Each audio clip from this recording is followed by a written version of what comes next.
ಗುರು ಪೌರ್ಣಮಿ ಯಾವಾಗ? ಈ ದಿನವನ್ನು ಆಚರಿಸುವುದರ ಮಹತ್ವವೇನು? ಈ ದಿನವನ್ನು ಆಚರಿಸುವುದು ಹೇಗೆ? ಅದಕ್ಕೂ ಮುಂಚೆ ನೀವು ಗುರುಗಳಿಗೆ ಗೌರವ ಕೊಡುವುದಾದರೆ ಶ್ರೀ ಗುರುಭ್ಯೋ ನಮಃ ಎಂದು ಟೈಪ್ ಮಾಡಿ, ಶೇರ್ ಮಾಡಿ, ಲೈಕ್ ಮಾಡಿ, ಚಾನಲ್ಗೆ ಸಬ್ಸ್ಕ್ರೈಬ್ ಮಾಡಿ. ಗುರು ಪೌರ್ಣಮಿಯು ವೇದಗಳನ್ನು ರಚಿಸಿದ ಮಹರ್ಷಿ ವೇದವ್ಯಾಸರ ಜನ್ಮ ವಾರ್ಷಿಕೋತ್ಸವವನ್ನು ಸೂಚಿಸುತ್ತದೆ. ಅದಕ್ಕಾಗಿಯೇ ಈ ದಿನವನ್ನು ವ್ಯಾಸ ಪೂರ್ಣಿಮೆ ಅಥವಾ ಆಷಾಢ ಪೂರ್ಣಿಮೆ ಎಂದು ಕರೆಯಲಾಗುತ್ತದೆ. ಈ ವರ್ಷದ ಗುರು ಪೌರ್ಣಮಿ ಯಾವಾಗ? ಈ ದಿನದ ಇತಿಹಾಸ ಮತ್ತು ಮಹತ್ವವೇನು ತಿಳಿಯಿರಿ. ಹಿಂದೂ ಆಷಾಢ ಮಾಸದ ಹುಣ್ಣಿಮೆಯ ದಿನವನ್ನು ಅತ್ಯಂತ ಶುಭವೆಂದು ಪರಿಗಣಿಸಲಾಗುತ್ತದೆ ಮತ್ತು ಇದನ್ನು ಗುರುಪೌರ್ಣಮಿ ಎಂದು ಆಚರಿಸಲಾಗುತ್ತದೆ.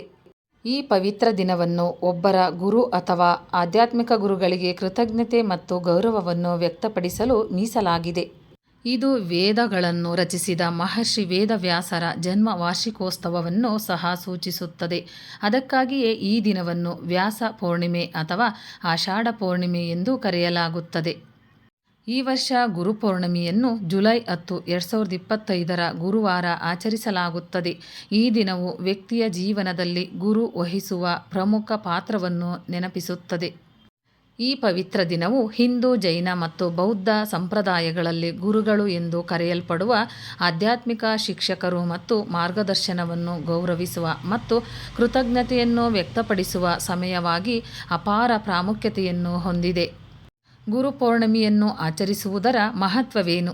ಗುರುಪೌರ್ಣಮಿಯು ಗುರು ಮತ್ತು ಶಿಷ್ಯರ ನಡುವಿನ ದೈವಿಕ ಬಾಂಧವ್ಯವನ್ನು ಆಚರಿಸುತ್ತದೆ.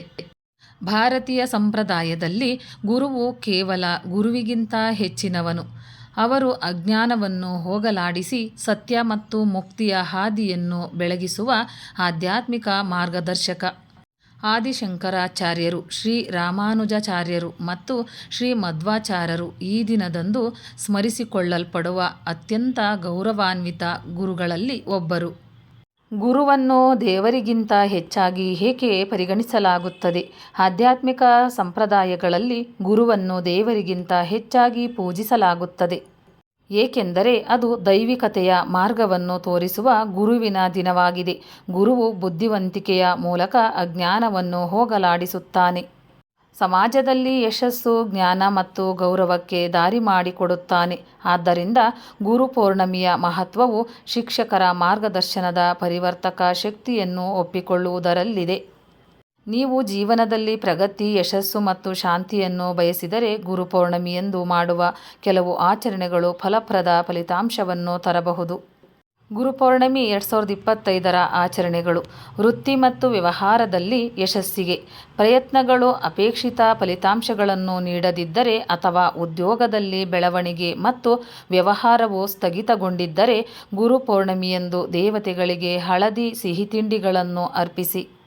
ಇದು ಪ್ರಗತಿಗೆ ಹೊಸ ಅವಕಾಶಗಳನ್ನು ಅನ್ಲಾಕ್ ಮಾಡಲು ಸಹಾಯ ಮಾಡುತ್ತದೆ ಎಂದು ನಂಬಲಾಗಿದೆ.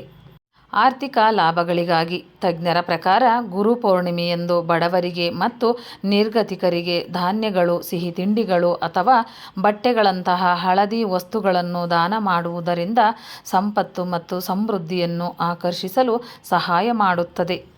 ಸಾಮರಸ್ಯದ ವೈವಾಹಿಕ ಜೀವನಕ್ಕಾಗಿ.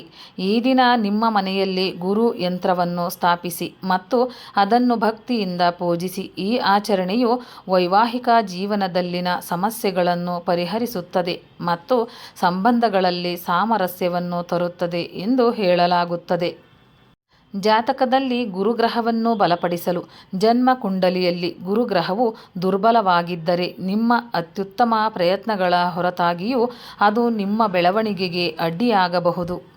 ಅದನ್ನು ಬಲಪಡಿಸಲು ಗುರು ಪೌರ್ಣಮಿಯಂದು ಅರಿಶಿಣ, ಹಳದಿ, ಬೇಳೆ, ಕಡಲೆ ಹಿಟ್ಟು, ಲಡ್ಡು, ಬಾಳೆಹಣ್ಣು, ಕಡಲೆಬೇಳೆ, ಕೇಸರಿ ಅಥವಾ ಹಿತ್ತಾಳೆ ಪಾತ್ರೆಯನ್ನು ನಿಮ್ಮ ಸಾಮರ್ಥ್ಯಕ್ಕೆ ಅನುಗುಣವಾಗಿ ದಾನ ಮಾಡಿ.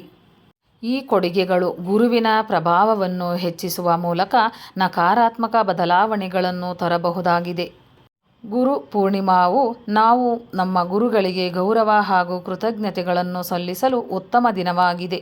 ಗುರು ಪೂರ್ಣಿಮಾ ದಿನದಂದು ನಾವು ಈ 6 ಕೆಲಸಗಳನ್ನು ಮಾಡುವುದರಿಂದ ಯಶಸ್ಸು ನಮ್ಮನ್ನು ಹುಡುಕಿಕೊಂಡು ಬರುತ್ತದೆ. ಗುರು ಪೂರ್ಣಿಮಾ ದಿನದಂದು ನಾವು ಯಾವ 6 ಕೆಲಸಗಳನ್ನು ಮಾಡಬೇಕು? ಆಷಾಢ ಪೂರ್ಣಿಮಾ ದಿನದಂದು ವ್ಯಾಸ ಪೂರ್ಣಿಮಾ ಎಂದು ಕರೆಯಲ್ಪಡುವ ಗುರು ಪೂರ್ಣಿಮಾವನ್ನು ಆಚರಿಸಲಾಗುವುದು. ಈ ದಿನವು 4 ವೇದಗಳನ್ನು ರಚಿಸಿದ ಋಷಿ ವೇದವ್ಯಾಸರ ಜನ್ಮದಿನವಾಗಿದ್ದು, ಹೆಚ್ಚಿನ ಜನರು ಈ ದಿನ ಗುರುಗಳಿಗೆ ನಮನ ಸಲ್ಲಿಸುತ್ತಾರೆ. ಆಧ್ಯಾತ್ಮಿಕ ಸಂಪ್ರದಾಯಗಳಲ್ಲೂ ಈ ದಿನಕ್ಕೆ ಹೆಚ್ಚು ಮಹತ್ವವನ್ನು ನೀಡಲಾಗಿದೆ. ಗುರು ಪೂರ್ಣಿಮಾವು ನಮಗೆ ಜ್ಞಾನವನ್ನು ನೀಡಿದ ಗುರುಗಳು, ಆಧ್ಯಾತ್ಮಿಕ ಬೋಧಕರು ಮತ್ತು ಮಾರ್ಗದರ್ಶಕರಿಗೆ ಗೌರವವನ್ನು ನೀಡುವ ಸಮಯವಾಗಿದೆ. ಈ ದಿನ ನೀವು ಇಲ್ಲಿ ಹೇಳಲಾದ 6 ಕೆಲಸಗಳನ್ನು ಮಾಡಿದರೆ ಯಶಸ್ಸು ಮತ್ತು ಸಕಾರಾತ್ಮಕತೆ ನಿಮ್ಮ ಜೀವನದಲ್ಲಿ ಹೆಚ್ಚಾಗುತ್ತದೆ. ಗುರುಗಳಿಗೆ ನಿಸ್ವಾರ್ಥ ಸೇವೆ ಮಾಡಿ. ಗುರುಪೂರ್ಣಿಮಾ ದಿನವು ನಾವು ನಮ್ಮ ಗುರುಗಳಿಗೆ ನಿಸ್ವಾರ್ಥ ಸೇವೆಯನ್ನು ಮಾಡಲು ಅವಕಾಶ ನೀಡುತ್ತದೆ. ನೀವು ಅವರನ್ನು ಎಷ್ಟು ಗೌರವಿಸುತ್ತೀರಿ, ಪ್ರೀತಿಸುತ್ತೀರಿ ಎಂಬುದನ್ನು ನೀವು ಅರ್ಥಪೂರ್ಣಗೊಳಿಸಲು ಈ ದಿನ ಸಹಕಾರಿ. ಸ್ವಯಂ ಸೇವಕ ಕೆಲಸದಲ್ಲಿ ಭಾಗವಹಿಸಿ. ಶೈಕ್ಷಣಿಕ ಕಾರ್ಯಕ್ರಮಗಳಿಗೆ ಹಣ ನೀಡಿ ಅಥವಾ ಆಧ್ಯಾತ್ಮಿಕ ಕಾರ್ಯಕ್ರಮಗಳನ್ನು ಮಾಡಿ. ಸಮಾಜ ಸೇವೆಯಲ್ಲಿ ಭಾಗವಹಿಸುವುದು ಸಹಾನುಭೂತಿ, ನಮ್ರತೆ ಮತ್ತು ಇತರರೊಂದಿಗೆ ಪರಸ್ಪರ ಸಂಬಂಧವನ್ನು ಬೆರೆಸುತ್ತದೆ. ಆಶೀರ್ವಾದವನ್ನು ಪಡೆದುಕೊಳ್ಳಿ. ಗುರು ಪೌರ್ಣಮಿಯಂದು ಒಬ್ಬರು ತಮ್ಮ ಗುರುಗಳಿಂದ ಆಶೀರ್ವಾದ ಮತ್ತು ದೈವಿಕ ಆಶೀರ್ವಾದವನ್ನು ಪಡೆಯಬೇಕು. ಜ್ಞಾನ ಮತ್ತು ಬುದ್ಧಿವಂತಿಕೆಯನ್ನು ಪಡೆಯಲು ಆಧ್ಯಾತ್ಮಿಕ ಗುರುಗಳು ತಮ್ಮ ಪರಿಣತಿಯನ್ನು ಹಂಚಿಕೊಳ್ಳುವ ಸತ್ಸಂಗ ಅಥವಾ ಸಭೆಗಳಲ್ಲಿ ಪಾಲ್ಗೊಳ್ಳಿ. ಆಧ್ಯಾತ್ಮಿಕ ಆಚರಣೆಗಳು ಮತ್ತು ನಂಬಿಕೆಗಳ ಆಳವಾದ ಗ್ರಹಿಕೆಯನ್ನು ಪಡೆಯಲು ಆಧ್ಯಾತ್ಮಿಕ ಬೋಧನೆಗಳನ್ನು ಆಲಿಸಿ. ಪ್ರಶ್ನೆಗಳನ್ನು ಕೇಳಿ ಮತ್ತು ಸಂಭಾಷಣೆಗಳಲ್ಲಿ ಭಾಗವಹಿಸಿ. ನಿಮ್ಮ ಮಾರ್ಗದರ್ಶಕ ಸಹಾಯದಿಂದ ಒಂದಿಷ್ಟು ಜ್ಞಾನವನ್ನು ಪಡೆದುಕೊಳ್ಳಿ. ಆಧ್ಯಾತ್ಮಿಕ ಪ್ರಯತ್ನಗಳಲ್ಲಿ ನಿಮ್ಮನ್ನು ತೊಡಗಿಸಿಕೊಳ್ಳಿ. ಗುರು ಪೌರ್ಣಮಿಯಂದು ಪ್ರಸಿದ್ಧ ಬೋಧಕರ ನೇತೃತ್ವದ ಆಧ್ಯಾತ್ಮಿಕ ತತ್ವಗಳಿಗೆ ಅಥವಾ ಕೋರ್ಸ್ಗಳಿಗೆ ಹಾಜರಾಗಲು ಯೋಚಿಸಿ. ಆಧ್ಯಾತ್ಮಿಕ ಚಟುವಟಿಕೆಗಳು ಧ್ಯಾನ ಮತ್ತು ಆತ್ಮಾವಲೋಕನಕ್ಕಾಗಿ ರೂಪಾಂತರಗೊಳ್ಳುವ ಜಾಗವನ್ನು ಒದಗಿಸುತ್ತವೆ. ಅವರು ಸಮಾನ ಮನಸ್ಸಿನ ಜನರನ್ನು ಭೇಟಿ ಮಾಡಲು, ಆಧ್ಯಾತ್ಮಿಕ ಬೋಧನೆಗಳಲ್ಲಿ ಸಂಪೂರ್ಣವಾಗಿ ಮುಳುಗಲು ಮತ್ತು ಆಂತರಿಕ ಶಾಂತಿ ಮತ್ತು ವೈಯಕ್ತಿಕ ಅಭಿವೃದ್ಧಿಯನ್ನು ಕಂಡುಕೊಳ್ಳಲು ಅವಕಾಶವನ್ನು ಒದಗಿಸುತ್ತಾರೆ. ಕೃತಜ್ಞತೆಯನ್ನು ವ್ಯಕ್ತಪಡಿಸಿ. ನಿಮ್ಮ ಆಧ್ಯಾತ್ಮಿಕ ಮತ್ತು ವೈಯಕ್ತಿಕ ಬೆಳವಣಿಗೆಗೆ ಹೆಚ್ಚಿನ ಕೊಡುಗೆ ನೀಡಿದ ಗುರುಗಳಿಗೆ ಈ ನಿರ್ದಿಷ್ಟ ದಿನದಂದು ನಿಮ್ಮ ಹೃತ್ಪೂರ್ವಕ ಕೃತಜ್ಞತೆಯನ್ನು ಸಲ್ಲಿಸಲು ಈ ಅವಕಾಶವನ್ನು ಪಡೆದುಕೊಳ್ಳಿ. ಅವರಿಗೆ ಅರ್ಥಪೂರ್ಣ ಸಂದೇಶವನ್ನು ಕಳುಹಿಸಿ. ಅವರಿಗೆ ಪತ್ರ ಬರೆಯಿರಿ ಅಥವಾ ಅವರ ಸಹಾಯ, ಸಲಹೆ ಮತ್ತು ನಿಮ್ಮ ಕೃತಜ್ಞತೆಯನ್ನು ವ್ಯಕ್ತಪಡಿಸಲು ಸಭೆಯನ್ನು ಏರ್ಪಡಿಸಿ. ಗುರು ಶಿಷ್ಯ ಸಂಬಂಧವನ್ನು ಗೌರವಿಸಿ. ನಿಮ್ಮ ಜೀವನದಲ್ಲಿ ಗುರು ಶಿಷ್ಯ ಸಂಪರ್ಕವು ವಹಿಸುವ ಪಾತ್ರದ ಬಗ್ಗೆ ಎಚ್ಚರಿಕೆಯಿಂದ ಯೋಚಿಸಿ. ಪಡೆದ ಜ್ಞಾನ, ಸಂಭವಿಸಿದ ಬದಲಾವಣೆಗಳು ಮತ್ತು ನೀಡಿದ ಸಲಹೆ ಬಗ್ಗೆ ಉತ್ತಮವಾಗಿ ಯೋಚಿಸಿ.